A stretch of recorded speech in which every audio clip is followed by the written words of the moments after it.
आज एक ऐसे केस की बात करते हैं जहां सबूत एकदम साफ थे, कातिल कौन है ये भी लगभग तय था, लेकिन बस एक ऐसी गवाही थी जो पूरे केस को नामुमकिन बना रही थी।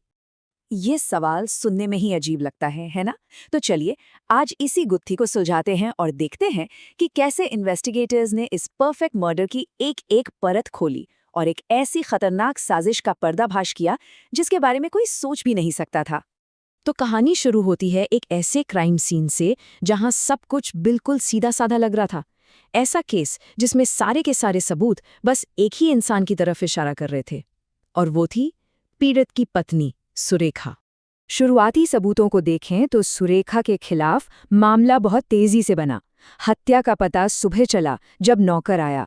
हत्या का हथियार यानी पिस्टल स्टडी में मिली। पति प्रमोद की लाश बिस्तर पर थी। और सबसे बड़ा सबूत सुरेखा की खून से सनी नाइटी जो वॉशिंग मशीन में धुल रही थी। और सुरेखा, उसका तो बस एक ही कहना था, उसने कुछ नहीं सुना, कुछ नहीं देखा। और फिर बारी आई फॉरेंसिक साइंस की, जिसने इन सबूतों पर जैसे पक्की मोहर ही लगा दी। पिस्तौल पर उंगलियों के निशान सुरेखा के, प्रमोद को जो गोली लगी वो उसी पिस्तौल से चली थी, और नाइटी पर जो खून था वो प्रमोद का ही था। मौत का वक्त भी रात 1 से 1:30 के बीच का निकला। ऐसा लग रहा था कि केस तो बस मिनटों में ही सुलझ गया है। लेकिन सुरेखा बार बार ये ही कहती रही, वो अपनी बेगुनाही की दुहाई देती रही और ये कहते कहते बेहोश भी हो गई। पर सबूत इतने मजबूत थे कि पुलिस को लगा कि ये सब बस एक नाटक है। लेकिन कहानी में एक बहुत बड़ा ट्विस्ट आने वाला था।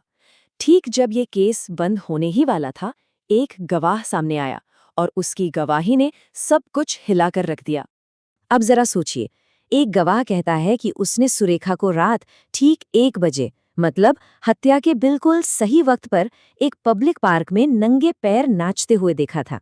एक ही इंसान एक ही समय पर 2 अलग-अलग जगहों पर, ये तो नामुमकिन है। इन्वेस्टिगेटर्स के लिए ये एक ऐसी पहेली थी जिसका कोई सिर पैर नहीं मिल रहा था। तो सवाल ये था, क्या गवाह झूठ बोल रहा है या फिर यहाँ कुछ और ही खेल चल रहा है? इसी सवाल का जवाब ढूंढने के लिए सीआईडी टीम ने सुरेखा की पर्सनल जिंदगी को खंगालना शुरू किया, और जो उन्हें मिला वो वाकई चौंकाने वाला था। सीआईडी को पता चला कि सुरेखा को एक मेडिकल कंडीशन थी, सोमनैम्बुलिज्म। आसान भाषा में कहें तो नींद में चलने की बीमारी। ये एक ऐसा डिसऑर्डर है जिसमें इंसान नींद में ही उठता है, चलता फिरता है और कभी-कभी तो काफी मुश्किल काम भी कर लेता है, और जागने पर उसे कुछ भी याद नहीं रहता। तो उसके साइकियाट्रिस्ट ने समझाया कि जब हम जागे होते हैं तो हमारा चेतन मन काम करता है, जो दुनियादारी और नियमों से बंधा होता है। उस वक्त सुरेखा एक शांत घरेलू पत्नी थी, लेकिन नींद में उसका अवचेतन मन यानी सबकॉन्शियस माइंड हावी हो जाता था, जो हमारी दबी हुई इच्छाओं पर काम करता है। और सुरेखा के केस में ये इच्छा थी एक डांसर बनने की, उसके बचपन का एक सपना। अभी टीम इस नई जानकारी को समझने की कोशिश ही कर रही थी कि केस में एक और मोड़ आ गया। सुरेखा, जो मुख्य संदिग्ध थी, वो अस्पताल से ही गायब हो गई। मतलब एक मर्डर इन्वेस्टिगेशन अब एक मैनहंट बन चुकी थी।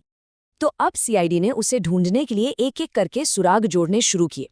सबसे पहले सीसीटीवी फुटेज चेक किया गया, जिसमें सुरेखा घबराई हुई अस्पताल से निकलती दिखी। फिर एक रिक्शा वाले ने बताया कि उसने सुरेखा को एक आदमी के पीछे पीछे जाते देखा था। उस ड्राइवर की मदद से एक स्केच बनवाया गया और एक अफसर ने उसे पहचान लिया। वो था मनसुख, सुरेखा के ही साइकियाट्रिस्ट का असिस्टेंट। अब सारा ध्यान मनसुख पर था, और जब वो पकड़ा गया तो उसने एक ऐसी साजिश का पर्दाफाश किया जिससे पता चला कि वो तो इस पूरे खेल में बस एक छोटा सा प्यादा था। मनसुख ने कबूल किया कि उसे एक अजनबी ने पैसे दिए थे ताकि जब सुरेखा नींद में चले तो वो उसका पीछा करे और उसे एक सुनसान बंगले तक ले जाए। और जैसे ही मनसुख को प्रमोद की हत्या की खबर सुनी, वो बुरी तरह डर गया और पैसे लेकर कहीं छिप गया। मनसुख के दिए पते पर जब सीआईडी पहुंची तो वहां का नजारा देखकर उनके होश उड़ गए। सुरेखा एक बंगले में थी, हेडफोन लगाए हुए, और खुद को फांसी लगाने की तैयारी कर रही थी। वो एक रिकॉर्डिंग सुन रही थी जिसमें उसे आत्महत्या करने के लिए उकसाया जा रहा था। सीआईडी ऑफिसर तुरंत समझ गए, उसे आत्महत्या करने के लिए सम्मोहित किया जा रहा है। लेकिन यहाँ एक बहुत बड़ा सुराग मिला। जब उस रिकॉर्डिंग को ध्यान से सुना गया तो पता चला कि वो आवाज सुरेखा की थी ही नहीं, वो तो किसी मिमिक्री आर्टिस्ट की थी। और इसी एक सबूत ने पूरी तस्वीर साफ कर दी। सुरेखा कातिल नहीं, बल्कि असली कातिलों की अगली शिकार थी। तो अब लालच के इस मास्टर प्लान का पर्दाफाश करने का वक्त था।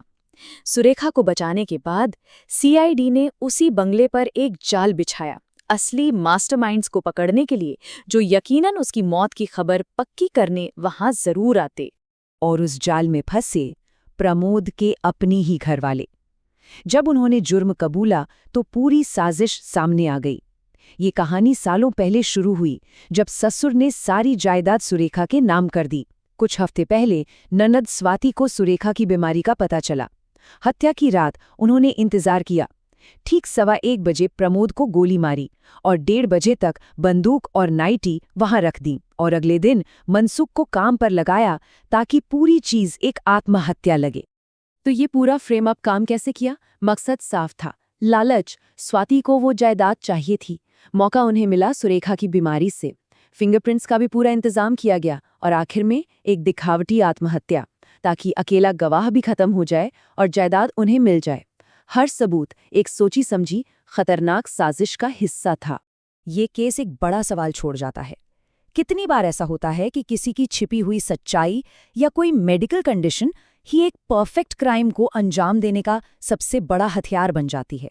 ये दिखाता है कि कैसे किसी की निजी कमजोरी को एक जानलेवा साजिश का सेंटरपीस बनाया जा सकता है।